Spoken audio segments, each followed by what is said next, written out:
नमस्कार, मैं doctor Harshika Koti, practising homeopath, classical homeopathic consultation since last 12 years from Dahisar east, Mumbai. आज का हमारा टॉपिक है कोविड।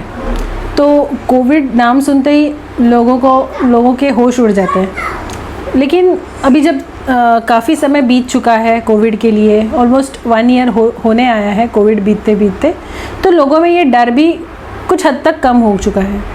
लेकिन अगर हम इनिशियल डेज़ कोविड के याद करें, जैसे कि मार्च में जब से लॉकडाउन शुरू हुआ था, उस वक्त इतना डिवास्टेटिंग सिचुएशन क्रिएट हो गया था पूरे वर्ल्ड में, क्योंकि हम लोग जब भी टीवी पे देख रहे हैं तो नेगेटिव न्यूज़ ही आ रही है कि कोविड की वजह से आज इतने मरे, आज इतने मरे। ये न्यूज़ किसी ने नहीं दी कि भाई कितने रिकवर हुए। अगर ये न्यूज़ अगर इनिशियल स्टेज पे मीडिया अगर इस बारे में बात करता, तो मेरे ख्याल से काफ़ी लोग आज जो कोविड की वजह से अपनी जान गंवा चुके हैं, शायद ये नहीं होता। ये मैं इसलिए कह रही हूँ क्योंकि हमें होम्योपैथिक प्रिंसिपल से ये जानकारी है कि कोई भी बीमारी जब शुरू होती है, उसका सबसे पहला स्टार्ट जो है ना, वो अपने माइंड से शुरू होता है। कोई भी बीमारी हो या कोई बीमारी नहीं हो, कोई सिचुएशन ऐसी आ गई कि उस वजह से भी इंसान सडनली इतना ब्रेकडाउन हो सकता है कि वो अपनी जान भी गंवा दे। एग्जाम्पल के तौर पे एक बताऊं तो यही कोविड का सिचुएशन चल रहा था और एक फैमिली में हस्बैंड वाइफ और बच्चा था।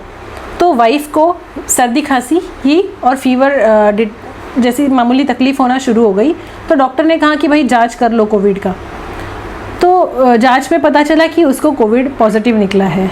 तो उस वक्त ऐसा होता था ना कि 2-2 गाड़ियाँ भर के आ रही है एम्बुलेंस में, लोग पीपी किट पहन के बाहर आ रहे हैं। ऐसा लगता था कि जैसे कि कोई आतंकवादी को धरने आ रहे हो। और वो सिचुएशन, वो सिनेरियो इतना डरावना था कि आजू बाजू के आस पड़ोस के लोग जो आपके इतने अच्छे फ्रेंड्स थे, वो भी आपको इतने तुच्छ तरीके से ट्रीट करना चालू कर देते, जैसे यू आर अनटचेबल। यानी कोई ऐसी महामारी हो गई, आपको ऐसी कौन सी बीमारी हो गई कि अगर आपका साया भी पड़े तो उनके घर वालों पे आफत आ जाए। तो इस तरीके का एक मेंटालिटी क्रिएट हो गया था। और ऐसे सिचुएशन में हुआ क्या, तो जैसे ही वाइफ का डिटेक्ट हुआ कि उसको कोविड है और उसको लेने के लिए लोग आए, हॉस्पिटल से स्टाफ आया, ये बंदा वैसे इमोशनली बहुत कमज़ोर था। उसने इस स्ट्रेस को इतना दिल पे लगा लिया कि उसको उसी वक्त हार्ट अटैक आ गया। मतलब वाइफ अभी हॉस्पिटल पहुंची नहीं कि बंदे को हार्ट अटैक आ गया और उसी में उसने अपनी जान गंवा दी। काफ़ी 6 फीट का हट्टा कट्टा बंदा और बहुत यंग, और उसको कोई भी डिजीज़ नहीं है, ना उसको डायबिटीज़ है, ना उसको ब्लड प्रेशर था, कुछ भी नहीं था। मगर ये हुआ कैसे? तो it is all because of your mind. जो माइंड ने आपको सिग्नल दिया कि भाई अभी तेरा लाइफ ख़त्म, तुम्हारी वाइफ को कोविड डिटेक्ट हुआ है, अब तुम्हारा बचना नामुमकिन है। जिस वक्त आप अपने बॉडी को ऐसा इंस्ट्रक्शन देते हो नेगेटिव कि भाई अभी इससे आगे ज़िंदगी नहीं है, यहाँ पे ही हमारी लाइफ ख़त्म है, उसी वक्त हमारी बॉडी भी उसी तरीके से रिएक्ट करना चालू कर देती है और वो इस हद तक जाती है कि सच में हमारा लाइफ वहीं पे स्टैंड स्टिल हो जाए, सडन डेथ। तो ये सब चीज़ों से अगर बचना है तो सबसे पहला इम्पॉर्टेंट चीज़ यही करना है कि remove all the negative thoughts from your body. जितना हो सके try and workout on your mind. इस कोविड सिचुएशन में अगर आपको इम्यूनिटी को कोई हैम्पर कर रहा है या लोअर डाउन कर रहा है, तो वो आपका माइंड है, आपका थॉट प्रोसेस है। तो इस कोविड सिचुएशन में आपको एक इम्पॉर्टेंट टिप देना चाहूँगी। हालांकि बॉडी इज़ ऑल्सो इम्पॉर्टेंट, कि आपको आपकी बॉडी का भी ध्यान रखना है। जिस प्रकार से आप कौन से प्रकार का आहार खा रहे हो, आपका एक्सरसाइज हो रहा है कि नहीं, डेली एक्सरसाइज बहुत ज़रूरी है, अच्छा खाना, बैलेंस डाइट बहुत ज़रूरी है। जैसे बैलेंस डाइट शरीर के लिए ज़रूरी है, वैसे बैलेंस थॉट अपने माइंड के लिए बहुत ज़रूरी है, जो कि हमारे इम्यूनिटी को बढ़ाने के लिए 90% वर्क करता है। 90% is depending upon our thought process. तो उस 90% पे वर्क करना बहुत ज़रूरी है और इसीलिए हमें मेडिटेशन का सहारा लेना काफ़ी ज़रूरी हो गया आज के एरा में। तो मेडिटेशन से होता क्या है कि हम हमारे सेल्फ जो इंस्ट्रक्शन है, सेल्फ इंस्ट्रक्शन को प्यूरिफाई करने का कोशिश करते हैं। भले ही दिन भर हम लोग थक हार के घर आते हैं, कुछ भी जो काम मिले, अभी आजकल तो लोगों ने अपनी जॉब भी खो दी, तो उनका अभी सबसे बड़ा इशू हो गया सर्वाइवल इशू, कि अभी जिए कैसे। तो इसी वजह से कुछ हद तक उनका कोविड का डर भी चला गया कि भाई ऐसे भी मरना है और भूखे भी मरना ही है, तो क्यों ना हम कुछ काम करके हम तो मर जाएं लेकिन हमारे घर वाले तो जी जाए। तो इस सिचुएशन की वजह से कोई लोग एकदम मेंटली स्ट्रांग होना शुरू हो गए हैं। तो हर कोविड का इम्पैक्ट हर एक के लाइफ पे बहुत अलग अलग तरीके से दिखने को मिलता है। Again everything depends upon your thought process कि आप डर डर के रहना पसंद कर रहे हो या नहीं, फेस करना चाहते हो, और देखेंगे क्या होता है। तो कोविड में भी यही है कि आपको, अगर आपको बाहर जाना है, आपको काम पे जाना है, क्योंकि वो ज़रूरी है, क्योंकि आपकी फैमिली को आपको देखना है तो उस वक्त हमको ये देखना है कि हमारी बॉडी तो फिट रही, लेकिन उसके साथ हमारा माइंड भी फिट रहे। तो जब भी हम आपका सुबह का, बाहर का कोई भी काम करके आते हो, मेक अ पॉइंट कि आप शाम को सोते समय या सोने से पहले एक 5 से 10 मिनट तक व्यायाम करें, या फिर मेडिटेशन, मेंटल व्यायाम, यानी आपके माइंड की एक्सरसाइज करना बहुत ज़रूरी है। फिजिकल एक्सरसाइज आप सुबह कर सकते हो, लेकिन मेडिटेशन जो एक ऐसी टेक्निक है जो आप रात में भी कर सकते हो। मिडिल ऑफ द नाइट आपको नींद नहीं आ रही है, बहुत एंग्शियस थॉट्स आ रहे हैं, तो उस थॉट्स की वजह से आप डिस्टर्ब हो रहे हो, तो इंस्टेड ऑफ गेटिंग डिस्टर्ब, आप आपके माइंड के थॉट्स को ऑब्जर्व करना शुरू कर दो कि भाई क्या हो रहा है, and then you will start getting the solution slowly. और ऐसे में होगा क्या, ये 1 दिन का प्रोसेस नहीं है, 2 दिन का प्रोसेस नहीं है।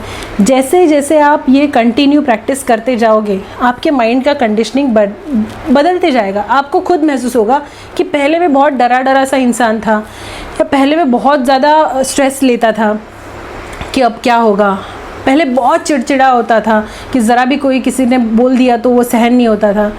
लेकिन जैसे आप इस मेडिटेशन का प्रैक्टिस करते जाओगे, आपको पता चलेगा कि नहीं, पहले मैं 10% सहन कर पा रहा था, अभी मेरी सहन शक्ति 20% बढ़ गई है, या और मैं काम करने की क्षमता भी बढ़ गई है, या मैं और स्ट्रेस नहीं ले रहा हूँ। और धीरे धीरे आपको पता चलेगा कि भाई मेरी तो फिज़िकल कंप्लेंट्स भी काफ़ी हद तक कम हो चुकी है।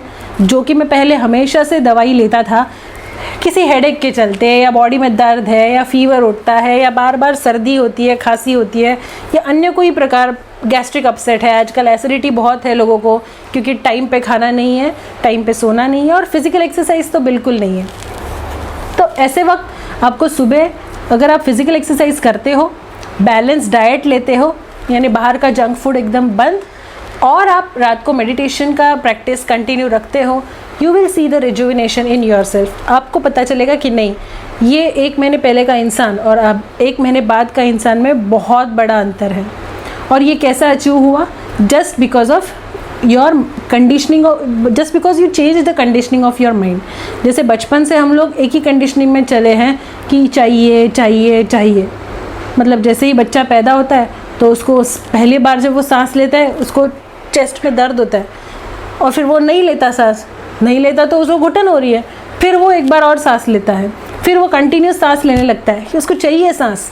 लेकिन जब भी वो सांस लेने के एफर्ट दे रहा है, उसको दर्द हो रहा है, बट फिर भी वो ले रहा है क्योंकि उसको वो चाह है, नहीं लेगा तो वो मर जाएगा।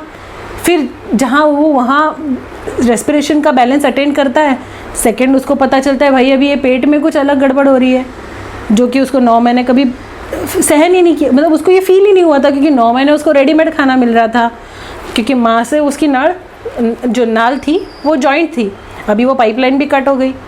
अब वो सेकेंड टाइम वापस से रोया, क्यों? क्योंकि मुझे भूख लगी है, मुझे चाहिए, मुझे खाना चाहिए, मुझे दूध चाहिए। तो ये चाहिए रे चाहिए रे चाहिए रे की जो रट है, हम लोग मरने तक लगाए रखते हैं। तो जब हम इससे बाहर आएंगे, जब हम ये माइंड की कंडीशनिंग चेंज करेंगे, और जब हम लोग इसके ऑपोजिट काम करेंगे कि भाई मुझे जितना है उतने में मैं खुश हूँ, बट मैं कितना बांट सकता हूँ, मैं कितना लोगों को शेयर कर सकता हूँ, मेरे वजह से लोगों की ज़िंदगी चेंज हो रही है कि नहीं हो रही है, उसमें मेरा कितना हिस्सा है। जब इंसान ऐसा निस्वार्थ भाव से सेवा करना शुरू कर देता है, उसी वक्त उसके लाइफ में बहुत बड़े बड़े चेंजेस आने शुरू हो जाते हैं। तो कितना भी उसको फाइनेंशियल लॉस हो या कितना भी उसको फाइनेंशियल गेन हो, इंसान अपना बैलेंस नहीं खोता। और जैसे कि हमने कहा पिछली बार भी कि everything depends upon the balance. हमारा ये नेचर भी चल रहा है, everything, the whole world is surviving because of this balance.